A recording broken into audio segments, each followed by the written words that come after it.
why am I afraid? And then I want right underneath it, I'm not afraid. I'm not afraid because, and then that's kind of goes back to like, I am courageous. Like it goes to an I am statement. And then we're going to say, okay, well, if you want to go to do X, you want to get over that fear of whatever that is, what's the first step that you can take?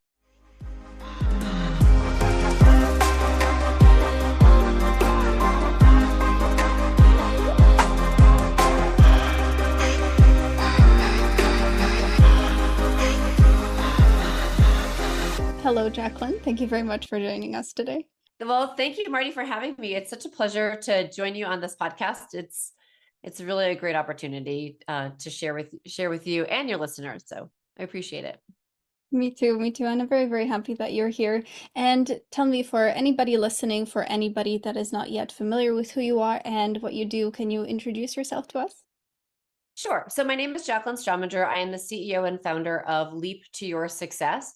And it is a coaching, accountability, mentor business. And I help people, as I love to say, level up their careers, their business, their life. And I hold people accountable to doing that. And I got here because, like a lot of us, we find our true passion and our true root from the things that we've experienced ourselves. So I had a corporate career. I've done network marketing, which I love because I always feel like network marketing is a um, self-improvement wrapped around a product. And I fell in love with coaching people. And throughout my career, this is the one thing that I loved. And I felt like it was such a great gift of mine. I always love helping people and connecting people. So um, it's really quite rewarding to see people grow and transform. And do you work mostly with people's careers, or do you work with their personal development as well, or what's your main focus? So I kind of look at it like three focuses, right? So I love working with people in their careers and professionals if they wanted to level up, or as I say, level out, like maybe find a different path. I love working with entrepreneurs who also want to level up their business. And then I love also working with just, you know, people who are looking to either get back into the workforce or to find their passion. And doing all of that, we're not just helping people in their business, the whole life comes into it too. Because if you look at, like, as I call it, the circle of life, which is, you know, the wheel that we go through, when one part is out of alignment, when we start to turn that wheel, it gets bumpy, and we want to try to create a nice, smooth wheel. Now, granted, sometimes there might be little bumps, but I'd rather have small bumps versus big bumps. Certainly, certainly. And what would you say are the key pillars potentially of that circle? So like you said, the professional and the personal, but is there anything that perhaps anybody listening can focus on, that okay, I've got my professional life in check, my personal life in check, but maybe I don't quite get the ABC, something else? What would you say are Yeah. the key components So here? the key components, and I'm going to pull out my wheel just so I can share. There's fun and enjoyment. So that's a really big part. Right now, a lot of people kind of maybe not be having enough fun. Their relationships, um, personal development is actually really big. We're actually supposed to always be learning and also developing ourselves. So that's a great big part of it. Um, and then, so career, family, parenting, your personal finance, our health. And so those are some of those key areas that we really want to be able to focus on, because when one of those things is slightly out of alignment, in our self-improvement. So, and spiritual, I should say, you need to add that in there too, our spiritual part. It all comes together, and we can each and go through each one of those sectors and break them down even more. But when those are the sort of the eight main things that we really like to first start to focus on. Mm, certainly. And tell me, Jacqueline, because I feel like confidence plays a really major role in our personal development, and I read you talking about inner and outer confidence. So what does Yeah. that mean? So it's really interesting. So in our circle of life, right, in our wheel, confidence really does play a big role, and the energy that we have. And so a lot of times we will go through, and the confidence we have on the outside that people see may not actually match the inner confidence that we have inside. And so one of the things that I really like to help people do is get those two to come together. And we developing confidence, it, it's an interesting thing because we not everybody has it, or we have it in different parts of our lives. But when we can gain confidence and we're walking with a little taller, we have that extra energy, we are attracting a different tribe and vibe. We have that. And so that's where a lot of that confidence comes in. I really like helping people rebuild or find both their inner and outer confidence. And how do you do that? What would you say to anybody listening that is maybe not very confident in themselves? How can they develop that confidence? So one of the first things that I really like to look at is what their values are. And then we actually work on coming up with affirmations that people can create for themselves, both for their business and for their life. And then we also look at things that they can do, small steps, because as we reach and like do small little achievements on the day to day, and we can celebrate those, that starts building our confidence. And then both inner and outer. So we kind of do a couple of different practices and activities. And then we also do a little bit of role playing and how people will actually respond to things so that they can gain that confidence in how they speak and how they act. And could you share some of these practices or techniques, exercises? Yeah. So basically, one of the things that what we do is, again, as I said, we come up with affirmations. And I know it may sound um, kind of odd, but I actually practice with people saying those affirmations out loud and where they actually will go in their day to day. And then one of the key things that I actually share with people to do, and if you haven't done this, I highly recommend this. If you are feeling, maybe there's that lack of confidence and you're not feeling worthy, write down 5 key things that you want for yourself, 5 key affirmations and positive things that you can say to yourself. And I always recommend my clients put them in 5 places. So make a post-it note, take, a 3x5 card, and put it, stick one on your computer, stick one on that mirror when you get up in the morning, make a screensaver for it on your phone, put it on your planner, put it on your computer. Where are 5 things that you will see every day? And before you start to do anything, say them to yourself and keep repeating and seeing them. So, like every time you see them, repeat them, and say them out loud. Because we are both visual people and we are auditory people, when we say them and hear them and see them, it becomes us. But we need to be able to speak to ourselves in a positive way and positive language to ourselves. It's, our brain, we don't usually have multiple brains, but our brain is really, really powerful. And so it's really helping to retell the story that we tell ourselves. And that's really important.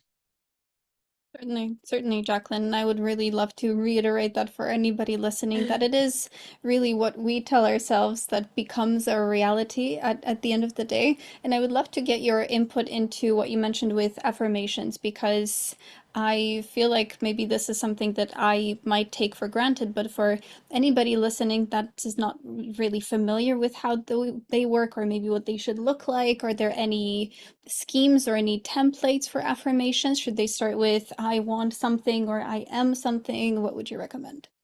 I like starting with an I am. It's a really great, it's powerful. I am. I am strong. I am amazing in business. I am an awesome business professional. I'm an awesome lawyer, accountant. So I like starting with the I am statements and affirmations. If you have trouble with them, there's actually quite a few books that you can get. Like there's and again, I don't have any, just I'm saying this like I don't have any relationship or financial affiliation, I guess, to this, but like there's one that's like badass women affirmations. It's a great book that you can, you can read affirmations and it's broken up. It's a great book. So there are some really good books that just are filled with affirmations, but I like people to write their own because it means a lot more. And it's actually one of the things I do with my clients. We spend some time crafting affirmations, both business ones for career and life ones, because they're going to be two different things. And then what I also do with people, if we're talking career or even family, there may be an affirmation that we want to come up with. If you're in charge of a team, what's the affirmation that you're saying to your team? And it's partly mission too. Like, so what do you want the team to, hold onto and become? And so, or your family. So they really, really work. Certainly, certainly. And tell me, because I'm getting the sense from what you're talking about that obviously it is very positive what we're trying to do with the affirmations, but something that I hear from a lot of people, and I'd love your feedback on this, that I want to achieve something, I really believe that I can, but there have been a lot of setbacks in my past, or I've had a lot of challenges, a lot of issues, and it's just hard for me to stay motivated, hard for me to stay confident. How can people deal with that? Do you have any tips or recommendations? Yep. So, Marty, that is such a big thing because a lot of us get stuck, right? We get in our head, right? And so the one thing I tell people is that not to look at issues or things that have maybe they think are bad or didn't go their way, not to look at them as an obstacle, but to really look at them as an opportunity. And so that is one of the things that I actually do with a lot of my clients. We look at those things where they're feeling that they're stuck, and we're going to rephrase it. We're going to rework that story, and we're going to learn from it and find how really, because it is really an opportunity. So one of the things that, in dealing with both affirmations, that's going to actually help people get unstuck. But the other thing is creating small actionable steps and items that we can do to redefine their goals and their vision, make sure that they're matching with their values and looking at what they're trying to achieve and not trying to do everything all at once, but literally create a plan to work on things. It's those small steps that make the bigger leaps. There's this story that, and if you haven't heard of it, it's about the compounding penny. So if anybody asks you, would you rather have, like $100,000 or one penny a day compounded, over time? You want the penny.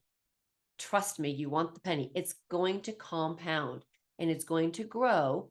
There's going to be a point where that penny compounding is only going to surpass, it is going to like leap over that one payment.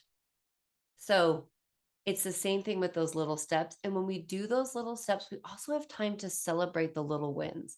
Every little win needs to be celebrated.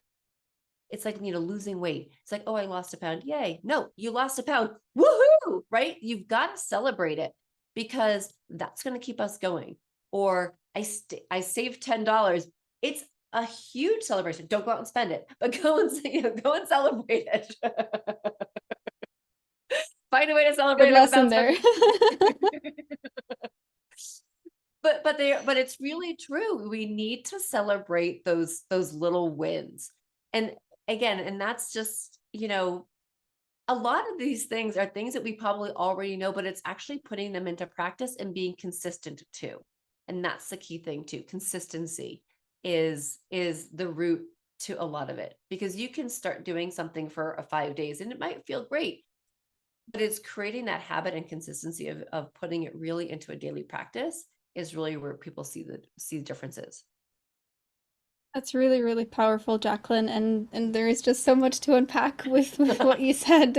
But I'd love to really come back to what you said at the very beginning with, like you said, getting unstuck and how you can get unstuck. And one of those techniques that you mentioned to reframe how you think about your problems or your mistakes or the things that went wrong and so on. Could you give anybody listening some examples of how to do that?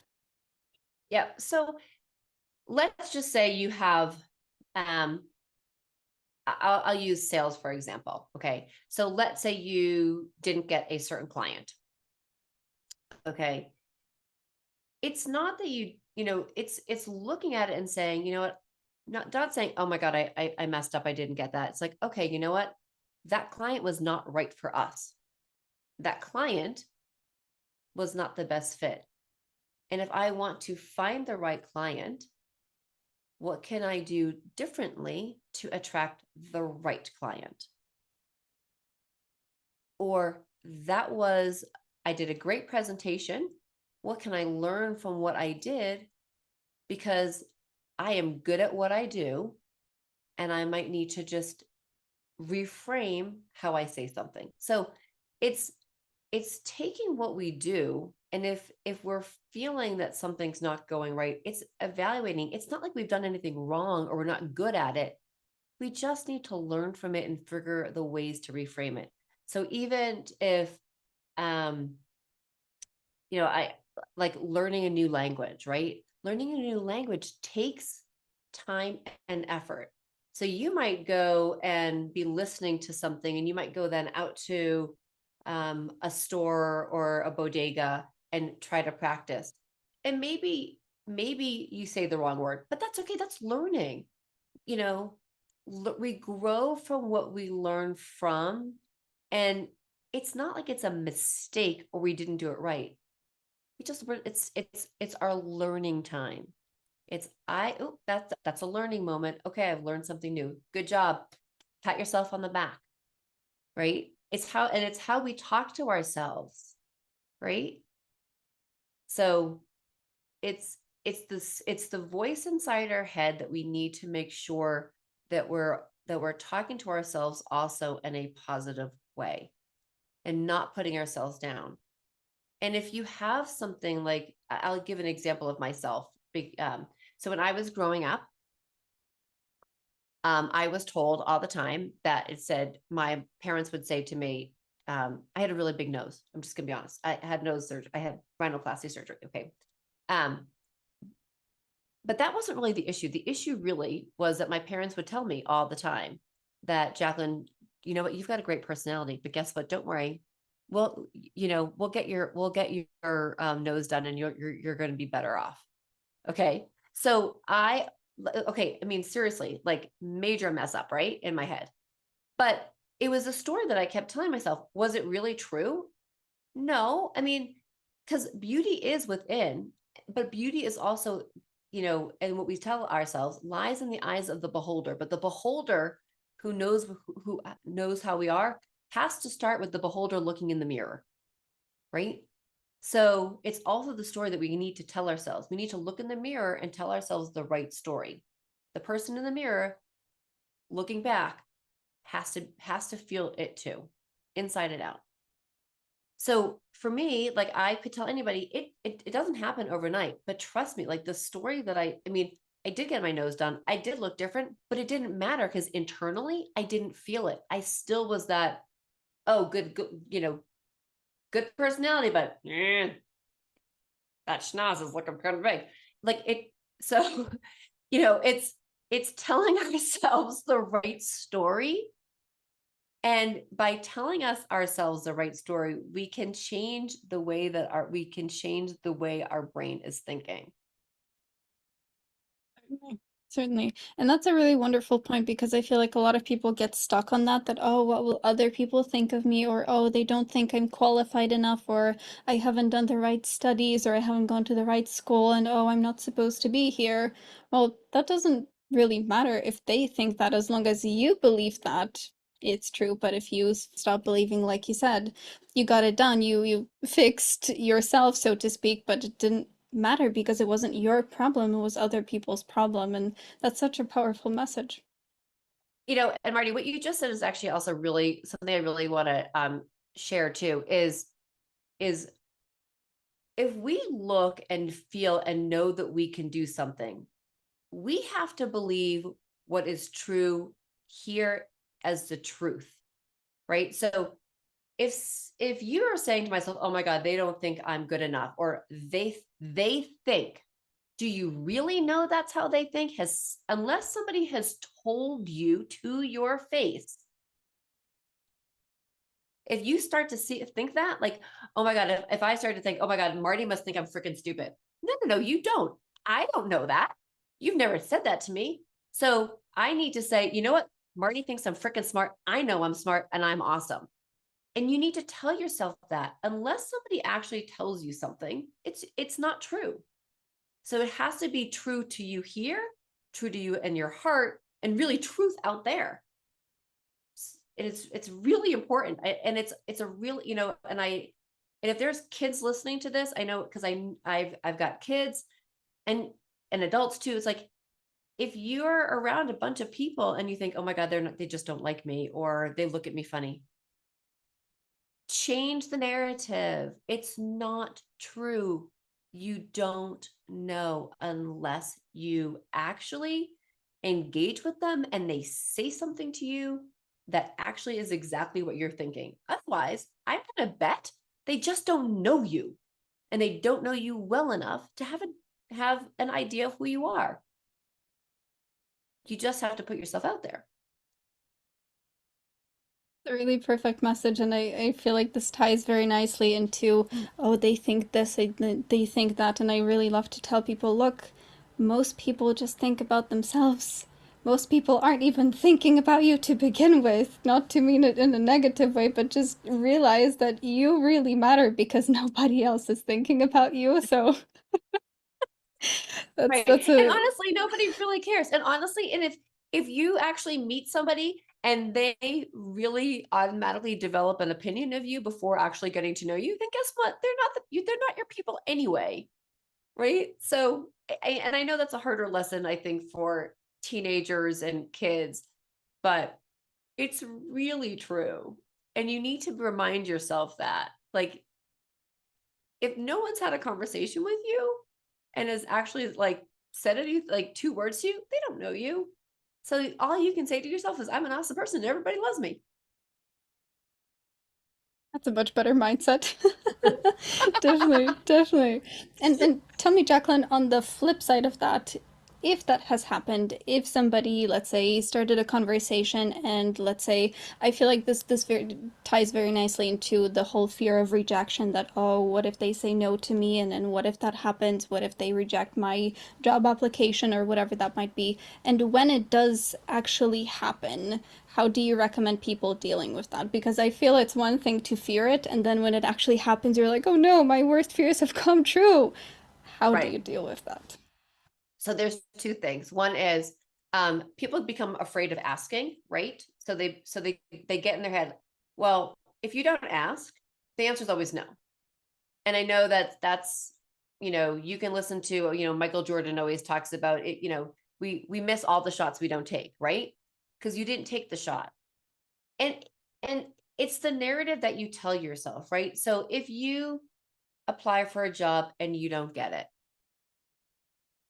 they're the ones that are missing out, not you, right? So, and yes, and in today's market, it's a crazy market out there, right? So if you are looking for a job, you have to remember it's not you. You have to remind yourself the company that or where you are applying to, think of it as that's a door that didn't open for a reason because there's another door that's going to open. That wasn't the right door, but the other right door is out there. It's almost like I'm you know, I love the it's if you think about, I have a client who applied for a job, got a job, and then got an offer for the job that she really, really wanted. Okay. Like really wanted the other one. And she was like, well, what do I do? Well, you can either turn down, or, you started at the new one. So you have to ever think about it. Like, there's always opportunities. Again, it's how we look at it. So if you have not gotten the job, and you could have 1,001 rejection letters, it's the one that you're going to get that is going to be the right one. It's the right one for a reason. It really is. And again, it's the story that we tell ourselves. And yes, in the process, is there something that we could do to practice interviewing skills? But a lot of it also comes, you have to remember, is the energy that we have within us. If you're acting with an energy level, and I talk about energy levels with people, at like a 1 or a 2, it's catabolic, and we're living in fear, and it's kind of eats up at us. If you're living in that state, you might try to fake it. Trust me, you're not. So one of the things that I also will work with people on is, before you walk into that interview, again, what story are you telling yourself? How are you going to make sure you are walking into an interview or getting on Zoom at a higher level of energy and not living in that icky 1 or 2, but your positivity is coming out? That really matters. So, it's a twofold thing. It's a story we tell ourselves. It's making sure that we're looking at and knowing that, that's not the right door. And also making sure, before we get into that next interview, our energy level is higher, and that we're thinking what we want, not thinking in the fear. I'd love to add a little bit to what you're talking about Yeah. with Yeah. the energy levels, because I was very, very surprised when I saw this, but then I thought it makes a world of sense, because I was watching a documentary once about Tony Robbins, and they had this behind the scenes kind of shot where he was jumping on a trampoline before he got on stage. I was like, that makes so much sense. You're just physically amping yourself up, and then you can't help but be the most energetic self that you can possibly be. So it's all Yep. about how you prepare yourself. It is. So you know what? I mean, you know what they've said for years and years and years. Before you get on a phone call, before you do anything, what are you supposed to do? Smile, right? Like, and why do you smile? Even if you're picking up the phone, smile, because your smile comes through the phone. It really does, right? And so it's the same thing. Like, we want to create that, you know, the energy within ourselves. And if it's starting with a smile, if it's doing jumping jacks, if you happen to have a handy trampoline, great. Very But it's true. really true. The last thing people want is somebody, sitting, on an interview, like, right? Like, I mean, how many times okay, so I'm going to be perfectly honest and tell you this. I like to listen to Audible, like I listen to Audible, and books on tape. And I can't begin to tell you how many times I have turned off the book, and I'm like, oh God, I got to read the damn thing to myself, because the guy or woman reading it, or the person who's reading it, is monotone, and they have no inflection in the, I can't handle it. Like, you are going to put me to sleep. I'm driving. Like, Safety show hazard. them what to do. Like, I don't.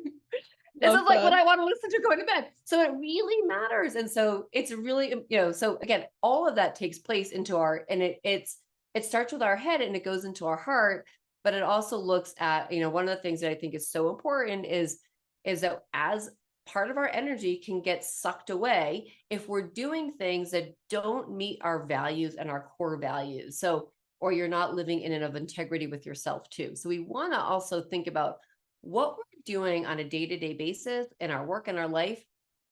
Is it true to our core values? Because if it's not, guess what? Your energy is going to start slipping away.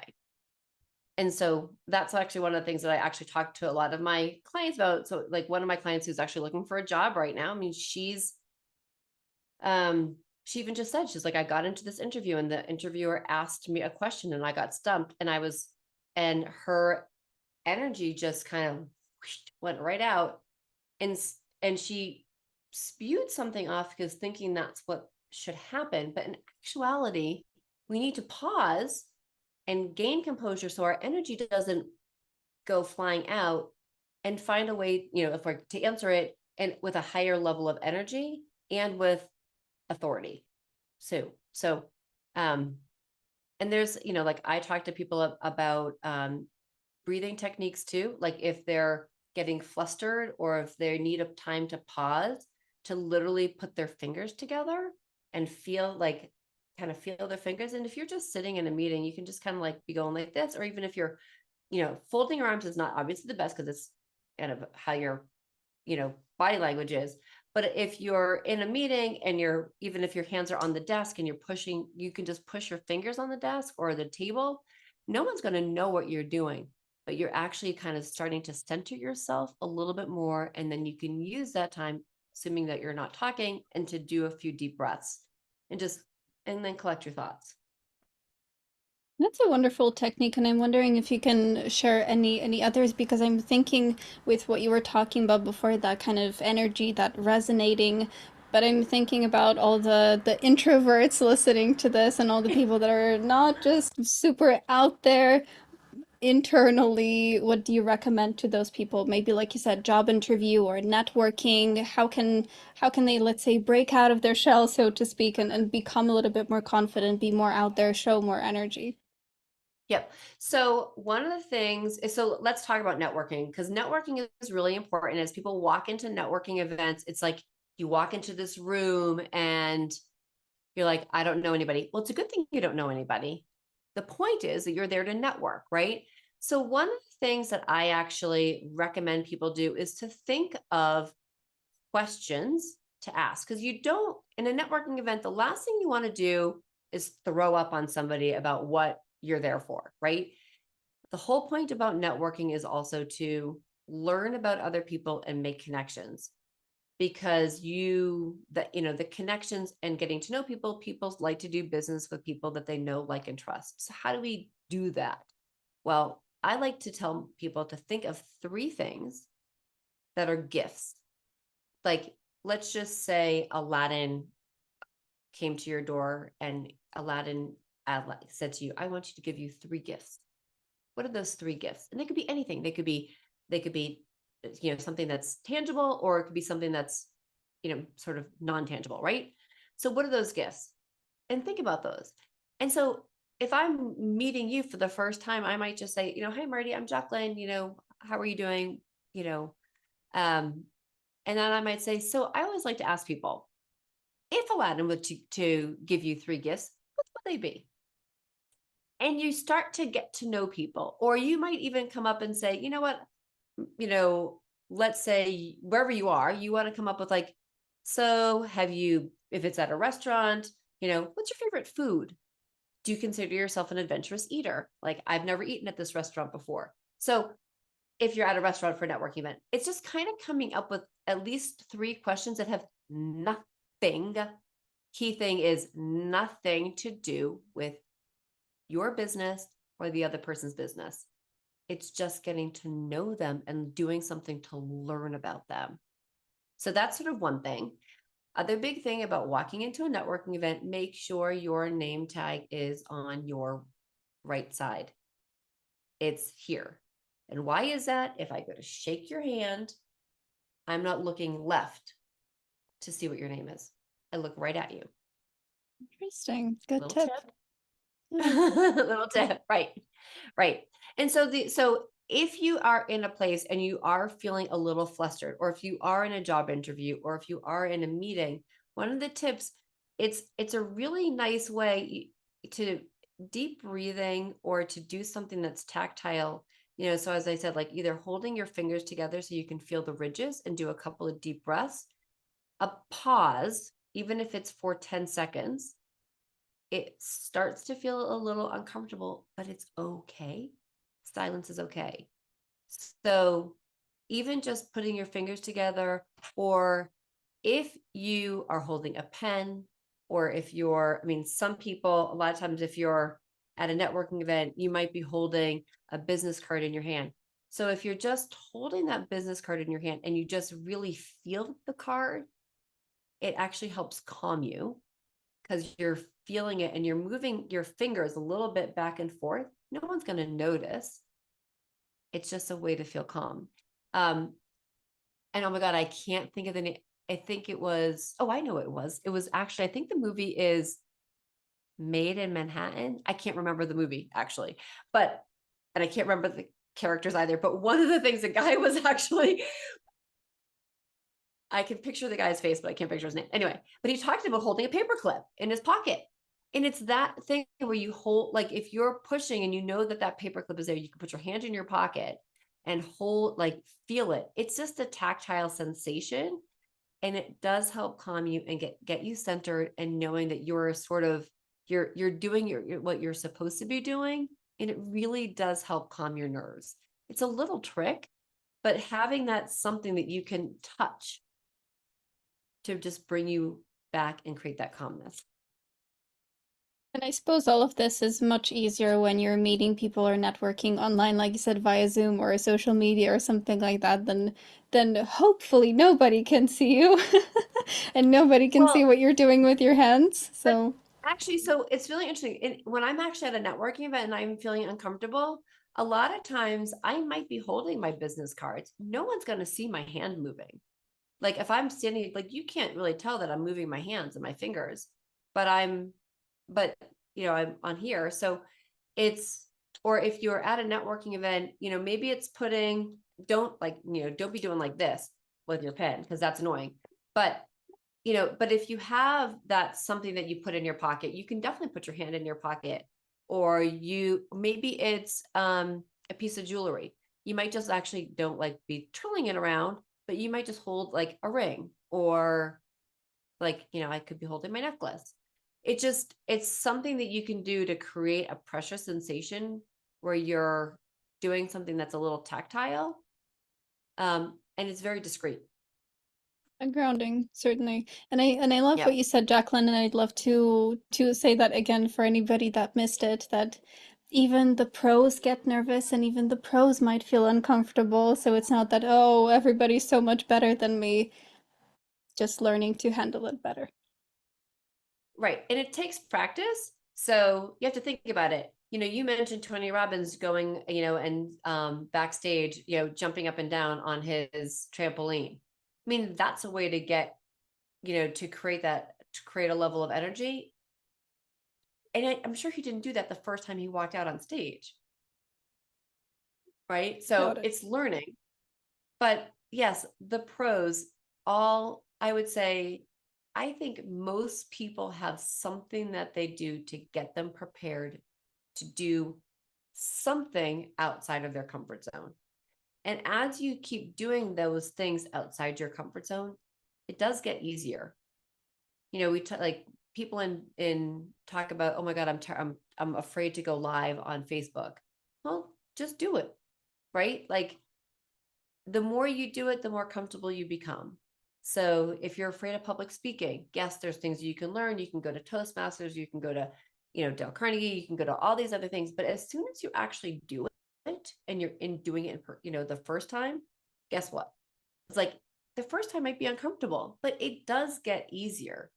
It takes practice. We talk about, I love giving the example of, Tom Brady. He's the biggest GOAT of all times, right? He didn't start out coming out of the womb with a football in his hand and being the number one quarterback. It took practice. So we all have to practice too. Would you say it's the practice that leads to empowerment? Yes, I would say practice definitely leads to empowerment, and the consistency. Practice and consistency. That's going to help bring you, it's like if you need to focus on something here, you've got to practice it too and be consistent with it. They talk about you need 21 days to create a habit and all those things. I actually think it's longer than 21 days personally. I Yeah, think 21 days is too short. I'm true. sorry. I like to look at things on a 60 to 90-day process. So, and this is something that has stuck in my head, from the days I was in direct marketing. No matter what we do, like if I'm sending something out in the mail, we have our control, right? It could be working. I might, I was in magazine publishing, so we had our controls that we would send out and we would always test against them, right? So It's the same thing in our life, right? So we always are trying to measure and monitor and adjust the things that we're doing to make to make sure that we have the right control package, or the right control of what we're doing. But we're always looking to do that. So I like 90-day sprints, because that way you can measure and monitor what you're doing. And if you need to make an adjustment, we make an adjustment. And that becomes the new norm. And then we do it again. We look at that cycle. We look at 90 days. And yes, 90 days it's a quarter.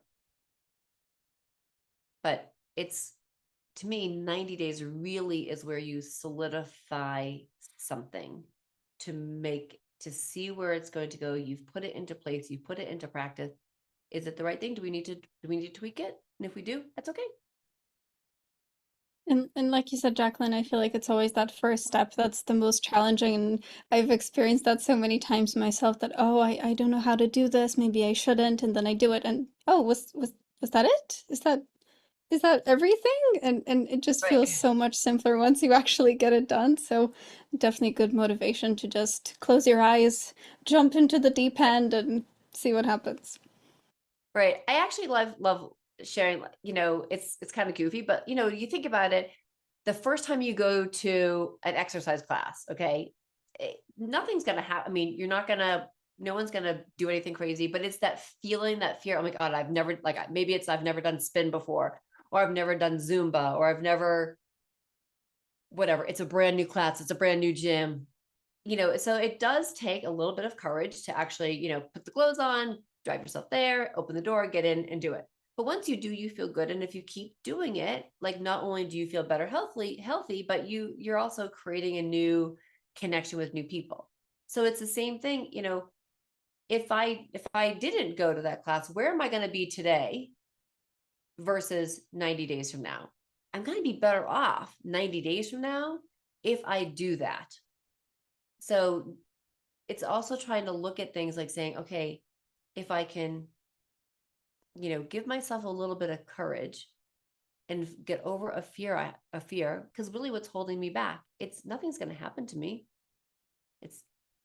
But I know that if I keep doing this, it's going to be so much better. I love the message of what's the worst thing that can happen. And when you really think about it, like you said, you go to a Zumba or a yoga class or whatever, maybe you can't do everything, but what's the worst thing that can happen? You just will do all the poses, but that's okay. Like you said, if you keep coming back, if you keep doing it, you're going to be better than when you started, which is the end goal, I suppose. So it Right. makes a whole lot of sense. And I feel like that very Right. nicely ties into what I believe you focus on. And I really, really like that taking charge of your own life and taking control of your destiny or just your future. But I feel like there's a step to that can be very daunting or scary, that, oh, I have to do all that and I have to take control of that. Do you have any tips or any tricks for anybody that's scared to take control? Well, if you're afraid, one of the things I really like to figure out with people is, where's the fear coming from? Right. So where is that coming from? And yeah, it could be something in your past. It could be something that you've been told, or a belief. So I'd like to uncover that. But if you're feeling that fear, I tell people to write it down, and write down, like, what the fear is, and then write down what the fear is not. Like, if I'm saying I'm afraid to, let's say, go to a Zumba class, okay, I wrote it down. Why am I afraid? And then I want right underneath it, I'm not afraid. I'm not afraid because, and then that's kind of goes back to, like, I am courageous. Like, it goes to an I am statement. So I like to work with people on those, you know, on those fears and those limiting beliefs. And then, then we're going to come up with that I am statement. And then we're going to say, okay, well, if you want to go to do X, you want to get over that fear of whatever that is, what step can you take? What's the first step that you can take? So maybe it's going to one class. Okay. Or maybe it's just getting yourself to the gym. Okay. So you got yourself to the gym. Well, what's the next thing? Okay. Now I need to sign up for the class. Okay. Well, then it's like, okay, when can you do it? And if if setting it up and making that appointment to go to the class to do whatever is, if that's holding you back, it's like a reminder, what's the worst that can happen? And what's the best that can happen? What's the best thing that can happen after that? It's really looking at the best that can happen. You've been weaving this throughout, and I very, very much like that this is what you help people with. This is how you help people overcome their fears and their anxieties and help people become more confident. And this is something that we briefly discussed at the very, very beginning of our call. But tell us, Jaclyn, for anybody listening, you have a special offer for us today. I do. I first of all, Marty, you're awesome. So your listeners get to benefit you, and that is for anybody who jumps onto my website. I have a contact form, and it's just so fill it out. But you can actually get. I'm giving all of your listeners 2 strategy sessions back to back, and that's where we will go through your circle of life and your values, and we will really take a look at those, and we'll do a bit of a, so I call it the passion to profit strategy session. So 2 sessions, just fill out the contact form, and they will be able to get that. And where can people find you if they want to listen to more of Oh, your wisdom, more of your beautiful words? so if you want to find me, first of all, go to my website, leaptoyoursuccess.com. And then you can also follow me on Facebook. My front facing Facebook page is just my name, Jaclyn Strominger. And you can also find me on LinkedIn at Jaclyn Strominger, also on Instagram, but really I am most, I guess you could say, vocal and pointed on Facebook and LinkedIn. Wonderful, wonderful. And tell me, Jaclyn, is there anything that we haven't covered? Any final words of wisdom that you would like to share? The biggest thing that I like to share with people is that you have to think that life is a journey. And I'm sure people have heard that, but life is not only a journey, but we have different leaps that we need to take at every age and stage. It's different. You run through different stages and phases, and every phase there's a reason for it to happening. So, and it's a journey, and we just need to make sure ourselves that the journey that we're on is one that we are directing ourselves and not having life direct us. And that's what I like helping people do. I really want to help every one of your listeners create their own direction and make sure that they're driving their own boat. Well, I'm sure that everybody's already on your website filling in their details. So thank you very much for joining us today. Thank you very much for your time, for sharing your wisdom, for sharing all of your wonderful tips and exercises and tricks with anybody listening. And I want to thank you for your time and stay in touch. Oh, no, thank you, Marty. This has been such a pleasure, and you are just so wonderful. And I know we'll be staying in touch. Hey, I'm glad to see you here. Let me know what you most enjoyed about this conversation, and if you have any questions, leave them in the comments below. I'll see you in the next one. Do zobaczenia.